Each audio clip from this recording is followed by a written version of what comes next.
নমস্কার বন্ধুরা, আজকে আমরা চলে এসেছি ত্রিকুট পাহাড়ে। চলো শুরু করি। এটা হচ্ছে ত্রিকুট পাহাড়ের দৃশ্য আমরা দেখতে পাচ্ছি। তারপরে এটা একটা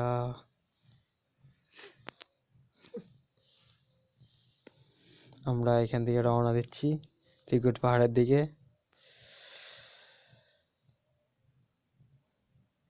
আমরা বন্ধুরা মিলে সকলে মিলে প্ল্যান করেছিলাম যে ত্রিকুট পাহাড় যাব, যেটা ঝাড়খণ্ডে অবস্থিত। দেখো আমাদের বন্ধুরা সবাই মিলে ত্রিকুট পাহাড়ে যাচ্ছি মজা করতে করতে। এখানে পাশে অনেকগুলো বানর দেখতে পাবে, যেগুলো প্রায় দেখা যায়। এখানে অনেক বানর রয়েছে, সেই জন্য বানর থেকে সাবধানে থাকবে।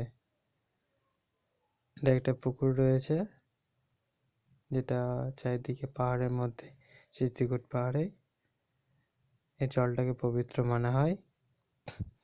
আমরা ত্রিকুট পাহাড় জন্য প্রথমের দিকে আমরা সেই পাহাড়ের রাস্তা দিয়ে উপরে ওঠার চেষ্টা করছি। এটা কিন্তু খুব ডিফিকাল্ট, দেখতেই পাচ্ছ তোমরা সকলে। আমরা চেষ্টা করছি উপরে ওঠার। তো উপরে ওঠাটা মোটেই সহজ নয়। এটা অনেকক্ষণ, দীর্ঘক্ষণ, প্রায় 4 ঘন্টা 5 ঘন্টা হাঁটা পথ। অনেক আঁকাবাঁকা রাস্তাদের মধ্য দিয়ে কিন্তু উঠতে হয়। আমরা দ্রুত দৌড়চ্ছি ঠিকই, কিন্তু আমরা উঠতে পারবো কিনা জানি না। আস্তে আস্তে এগোচ্ছি আমরা। এই দেখো সবাই অনেকটা টায়ার্ড হয়ে পড়েছে। আস্তে আস্তে এবার গতি মৃদু হয়ে গেছে, মানে ধীর গতি সম্পন্ন হাঁটা পথ। এগোচ্ছি আমরা আস্তে আস্তে পাহাড়ের দিকে। খুব সুন্দর অনুভূতি, খুব সুন্দর একটা অভিজ্ঞতা। আমরা আস্তে আস্তে পাহাড়ের দিকে এগোচ্ছি, উঠছি। ভালোই লাগছে, কিন্তু আমাদের সকলে তৃষ্ণার্ত হয়ে পড়েছিলাম। এই দেখো আমি এটা ভিডিওটা শ্যুট করছি। আমাদের বন্ধুগুলো সব টায়ার্ড হয়ে পড়েছে, তারা উপরের দিকে আর এগোতে পারছে না, তারা খুব টায়ার্ড। এই দেখো কিছু আদিবাসীরা, ওরা কিন্তু ডেলি ওঠানামা করে, ওরাও উপরে ওদের স্টল রয়েছে, এবং তারা আমাদের সাথেই উপরে উঠছিল এবং তারা কিছুটা বিশ্রাম নিচ্ছিল। দেখো বসার স্থান, এখানে অনেক খাল রয়েছে, সেগুলো থেকে সাবধান। পাইপ রয়েছে, এবং এখানে আমরা সকলে একটু বিশ্রাম নিচ্ছি উপরে ওঠার জন্য। এরপর দেখো আমরা কিন্তু দুর্ভাগ্যবশত আমরা সবাই টায়ার্ড হয়ে পড়েছিলাম, আমরা উপরে উঠতে পারিনি। তাই আমরা রোপওয়েতে যাচ্ছিলাম। রোপওয়ে টিকিটের দাম 130 টাকা, সেই পার হেড 130 টাকা, আপ ডাউন, উপরে ওঠা এবং নামা। তাই আমরা সকলে মিলে রোপওয়ের জন্য টিকিট কাটলাম। এখানে রোপওয়ের জন্য দেখতেই পাচ্ছ সব রোপওয়ের জন্য লাইন দিয়েছে, দীর্ঘ লাইন। সব কোভিড প্রোটোকল মেনে সবাই মাস্ক পরে টিকিট নিচ্ছে, এবং টিকিট নিয়ে সে ভিতরে যাচ্ছে। টিকিট ছাড়া কিন্তু কাউকে এন্ট্রি দিচ্ছে না। আমরা সকলে মিলে একসাথে টিকিট কেটেছিলাম। পুরো এটা বিশাল কারিগরি এবং প্রযুক্তি এবং বিজ্ঞানের একটা সমন্বয় মিলে কিন্তু এই সাধ্য হয়েছে। সত্যি বিজ্ঞানের উন্নতির একটা জ্বলন্ত উদাহরণ আমরা দেখতে পাচ্ছি। কি সুন্দরভাবে আমরা উপরে উঠছি, দেখে নাও। রোপওয়ের মধ্য দিয়ে আস্তে আস্তে আমরা গাড়ি যাচ্ছে উপরে। কন্টিনিউয়াসলি একটা গাড়ি, একটা বক্স আসছে যাচ্ছে, আসছে যাচ্ছে। একটা রোপ কন্টিনিউয়াসলি চলছে। সুদেশ আমরা অনেকটা থ্রিলিং একটা মোমেন্ট। আস্তে আস্তে উঠছি আমরা, বেশ ভালোই অনুভূতি হচ্ছে, কিছুটা ভয়ও লাগছে, আবার ইন্টারেস্টিংও। সেই উঁচু পথ, সে আকাশ ছোঁয়া পথ দিয়ে আমরা যাচ্ছি পর্বতের শিখরে। অনেকটা প্রায় পৌঁছেই গেছি। আস্তে আস্তে এগোচ্ছে, মনে হচ্ছে যদি পড়ে যায় তাহলে। এই দাদাটা আমাদের সাথে ছিল না, এই দাদাটা আরেকটা ব্যাচ, কিন্তু 4 জন করে নিচ্ছে। আমরা 3 জন করে উঠেছি, 6 জন রোপওয়েতে। দেখো পাশে জঙ্গলগুলো বেশ কি সুন্দর।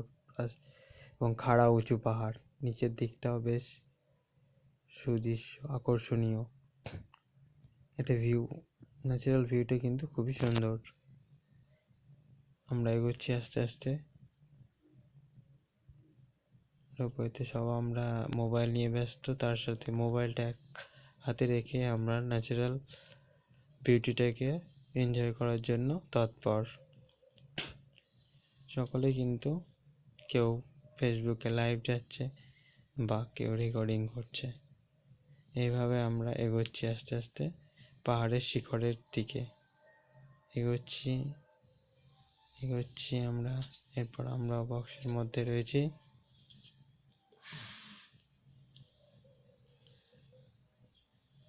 দেখতে পাচ্ছ আমরা সবাই রেকর্ডিংয়ে ব্যস্ত, সকলেই সেখান থেকে দৃশ্যগুলো উপভোগ করার জন্য তৎপর। এই জায়গাটা কিন্তু যখন খাড়া ভাগ রয়েছে সেই জায়গাতে বক্সটা মনে হচ্ছে ধীরেই চলছে, কিন্তু রোপওয়েটা সাইমেন্টেনিয়াসলি চলছেই। আমাদের কিছুটা অনেকটা ভয় লাগছে, নিচে কিন্তু অনেক অনেক ফিট নিচে রয়েছে। এই দেখো খাড়া পাহাড়, সত্যি পাশের দৃশ্যগুলো কিন্তু সত্যি খুব সুন্দর দেখতে, অনেকটা ভয় ভয় ভাব। কিন্তু আমরা এগোচ্ছি ত্রিকুট পাহাড়ের শিখরে। ত্রিকুট পাহাড়ের নামকরণের সার্থকতা এখানেই যে এখানে তিনটে, ব্রহ্মা বিষ্ণু আর মহেশ্বর, তিনটে পাহাড় রয়েছে।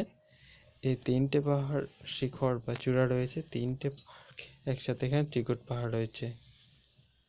আমরা এই পাহাড়ের মধ্যেই উঠছি। আমরা দেখো উঠে গেছি। সেখান থেকে ন্যাচারাল বিউটিটা, ওই আমাদের টিকিট কাউন্টারের জায়গা, তার নেমেই আমরা উপরিভাগ, একটা সমতল উপরিভাগে কিন্তু স্ট্যান্ড রয়েছে। এখানে সবাই আমরা বিভিন্ন ধরনের পোজ দিয়ে ছবি তুলতে ব্যস্ত। আস্তে আস্তে এগোচ্ছি আমরা। উপরিভাগের পাহাড়ের উপরিভাগে কিন্তু আলিবাবা গুহা রয়েছে, এছাড়া একটা মন্দির রয়েছে। সব আমরা বন্ধুরা মিলে এগোচ্ছি।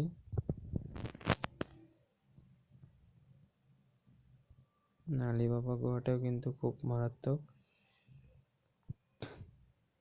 অন্ধকার গুহা যেটা বলছে, অন্ধকার গুহা। এখানে সত্যি খুব অন্ধকার। আমরা একবার আগে গেছিলাম, সেখানে কিন্তু আমরা নামতে পেরেছিলাম, এবার কিন্তু নামতে পারলাম না। এখান থেকে দৃশ্যটা, ওই রোপওয়ের দৃশ্যটা, পাশে ন্যাচারাল বিউটিটা আমরা দেখতে পাচ্ছি, সত্যি উপভোগ করার মতোই।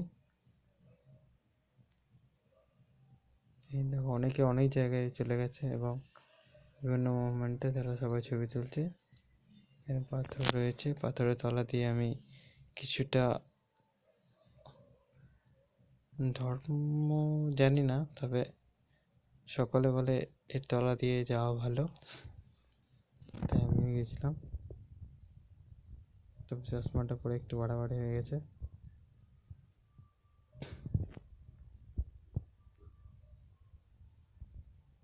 রোপওয়ের এবার আমরা অনেকটা এনজয় করে ফেলেছি। তার সাথে লাফালাফি করে ছবি তোলা, অনেকভাবে কিন্তু পোজ দিয়ে ছবি তোলা, একের পর এক কিন্তু জয়েন করেছি।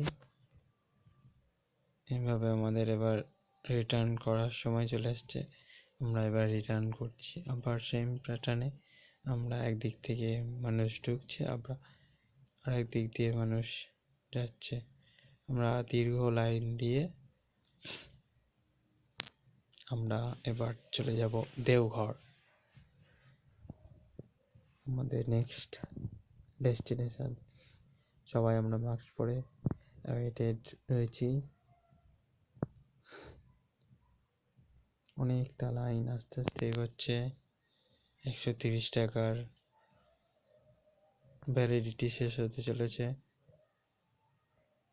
আমরা চেপে গেলাম, রওনা দিচ্ছি নিচের দিকে। সত্যি অনুভূতিটা খুব ভালো ছিল।